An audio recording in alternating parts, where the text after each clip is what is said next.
Todo mundo conhece alguma pessoa que era pentecostal. 2 meses depois, virou batista. 2 meses depois, virou calvinista reformado. Aí 3 meses depois, foi pra igreja ortodoxa. Aí 5 meses depois, foi pra igreja romana, foi pra igreja papista. Isso acontece com uma certa frequência que me assusta às vezes, né? Mas eu tô aqui nesse vídeo para explicar um pouco para vocês como evitar de ser um crente que troca de teologia como troca de roupa. Eu não vou ser hipócrita aqui, porque eu também já fui assim. E é justamente por isso que eu vou contar isso para vocês. Quando a gente começa a aprender um pouco sobre a teologia reformada, a gente se anima muito, né? A gente acha que descobriu o ouro ali, né? E realmente isso é verdade, a gente descobriu o ouro.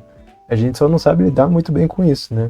Porque logo depois disso a gente quer falar para todo mundo também o que isso significa, né? E muitas vezes a gente é confrontado, né, com argumentos que a gente não está preparado para responder, né? Eu vou falar mais sobre isso depois, mas isso aí te atinge de um modo que você começa a repensar em tudo aquilo que você acredita, e você pensa assim, poxa, eu acabei de aprender isso aqui, estou sendo questionado, agora eu vou ter que aceitar aquilo outro. Mas a gente tem que ir com calma. Como eu falei aqui para vocês, eu também era assim. Por quê? Por causa da minha própria ignorância. Na hora de estudar teologia de verdade, colocar, a cabeça para baixo, em humildade, e começar a ler os reformadores, ler as fontes da reforma, né? De onde sai essa água tão rica, né? Eu não fazia isso. Eu dependia de quê? Eu dependia, de repente, de youtubers, né? Eu dependia de certas pessoas, de quem eu tinha amor, né, por aquela pessoa e tal. Eu dependia de muitas coisas subjetivas. Eu não me firmava na palavra de Deus. Eu acho que é isso que falta, que é principal, que falta para muitos de nós. E a Bíblia fala sobre isso, né? Em Efésios 4,14 diz assim, para que não sejamos mais meninos, inconsistentes, levados em roda por todo o vento de doutrina, pelo engano dos homens que com astúcia enganam fraudulosamente. Então, isso acontecia muito comigo. Eu seguia algumas pessoas e elas iam por muitos caminhos, apesar delas serem também novas na fé. E eu não tinha percebido isso no início, então eu ia com elas, seguia elas. E você vê, né, que muitas dessas pessoas também são meninos, né? Eu também era menino na fé naquela época e também inconsistentes. E elas são muito vocais, assim, sobre a fé delas e tal. E isso te impressiona no início, né? E você é meio que levado por esses ventos de doutrinas também. Justamente esse vento que sopra para onde ele quiser e ele vai te levando junto com ele, né? Isso no mau sentido, claro, né? Porque você pode parar em qualquer lugar por causa disso. Mais um versículo interessante aqui pra gente. 2 Timóteo, capítulo 4, versículo 3 ao 4. Porque virá tempo em que não suportarão a sã doutrina, mas tendo grande desejo de ouvir coisas agradáveis, ajuntarão para si mestres segundo seus próprios desejos e desviarão os ouvidos da verdade, voltando às fábulas. E é interessante porque eu vi muitas pessoas tomando esse caminho também, porque eles viam assim, olha, o hype tá aqui, né? Vamos dizer assim, o hype tá na teologia reformada. Eu vi isso muito em 2014, 2015, isso acontecendo, né? A teologia reformada foi ganhando mais vida no Brasil, foi ficando mais famosa e tal. Muitas pessoas entraram nesse mesmo ônibus, né, vamos dizer assim. Depois que passou o hype e depois que passou toda aquela fama e tal, as coisas se acalmaram, as pessoas foram saindo da teologia reformada e foram buscando outros tipos de hype. Do nada foi a igreja ortodoxa também, que parece que tomou uma grande fama também, né? Aí o pessoal foi para aquele lado e depois foi para a igreja romana, porque não estavam satisfeitos com o culto na igreja presbiteriana. Aí a melhor ideia que tiveram foi para ir para uma igreja papista, né? Onde o anticristo está lá sentado. Deu super certo para vocês, né? Claro. É uma pena que isso tenha acontecido.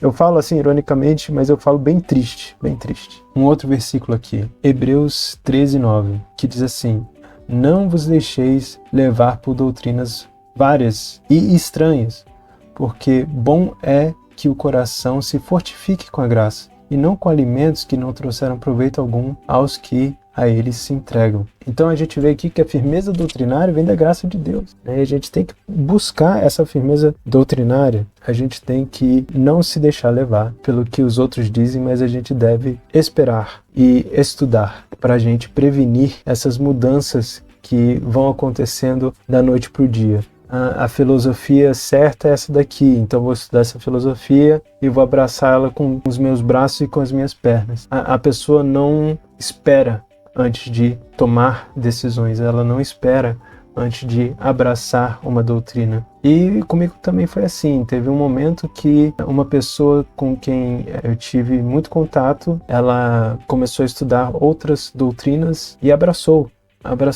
as doutrinas com os seus braços e com as suas pernas. Naquele momento eu vi assim que não dava para continuar daquele jeito. Eu falei para mim mesmo, dessa vez não. Dessa vez eu não vou seguir essa pessoa. Eu vou parar por aqui, pensar, eu vou estudar por mim mesmo, eu vou ler homens que são sinceros na fé, homens que sabem muito mais do que eu, do passado, eu vou ir às fontes e eu vou estudar as escrituras. E só aí, se eu for convencido, aí eu sigo. Senão eu não vou seguir. Passei anos assim, e aqui estou até hoje. E apesar de eu ter mudado de algumas opiniões, foi mais um amadurecimento do que realmente uma mudança muito repentina, né? Eu estudei muito sobre a salmodia exclusiva antes de abraçá-la realmente. Eu estudei muito sobre o pós-milenismo historicista por muito tempo antes de abraçá-lo, né? E ainda estou estudando. Às vezes ainda fico em cima do muro, mas é óbvio que eventualmente você tem que dar esse passo, né, de mudança. Ou não, né? Você vai estudando e você vê que não é bem assim e está tudo bem. Isso é ótimo. Isso se chama amadurecimento, né? E graças a Deus que Deus nos dá, através da graça dele, a oportunidade de tomar essas decisões com amadurecimento. Então, vamos ver aqui, ó, Tiago, capítulo 1, dos versículos 6 a 8. Peça, porém, com fé, né? Tá falando de sabedoria, em nada duvidando, porque o que duvida é semelhante à onda do mar que é levada pelo vento e lançada de uma parte para outra. Não pense tal homem que receberá do Senhor coisa alguma. O homem de coração dobre é inconstante em todos os seus caminhos. Então, aqueles que não têm convicções, né, e as convicções firmes mesmo, aparadas pela palavra de Deus, eles são comparados aqui às ondas do mar, né, que são movidas de um lado para o outro, não tem direção alguma, entendeu? Então a gente deve ser firme naquilo que a gente acredita. E fazem anos agora que realmente não tive nenhuma mudança brusca de posição, e graças a Deus por isso. Mas eu continuo estudando, e a firmeza doutrinária te abre uma outra porta também, né? Para você estudar posições contrárias sem aquele medo, né, todo que você tem no início. Porque no início, pelo menos comigo era assim, eu tinha muito medo de sei lá, falar com arminianos, de ver livros que não batiam bem com a fé reformada e tal. Não que eu faça isso com frequência, né, mas se for para ler algum site com algum argumento de, sei lá, um libertário aí da vida, que é contra o Estado e tal, eu não vou ter medo de ler aquilo, porque eu sei que é bobagem, né? Então é bom por causa disso também. A gente não precisa se preocupar que a gente vai de novo surfar numa outra onda aí, para ir para um outro lugar que a gente não sabe como é que a gente vai acabar no final das contas. Talvez a gente caia no meio da praia, ou então talvez a gente se afogue. A gente não sabe, né, como são essas coisas no início. Mas por isso que é tão bom a gente se firmar na palavra de Deus, principalmente na palavra de Deus.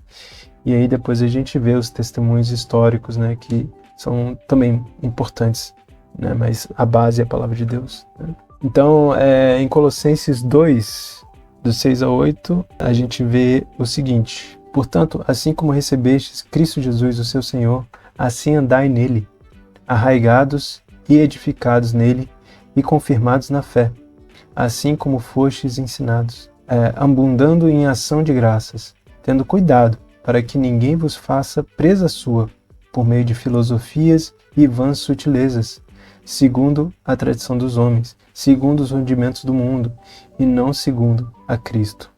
Então, aqui os cristãos são chamados para serem arraigados em Cristo e não se deixar duvidar, não se deixar levar por filosofias, tradições humanas e tudo mais, né? E com isso tudo dito, eu trago para vocês um outro fato também, que eu já fui refutado.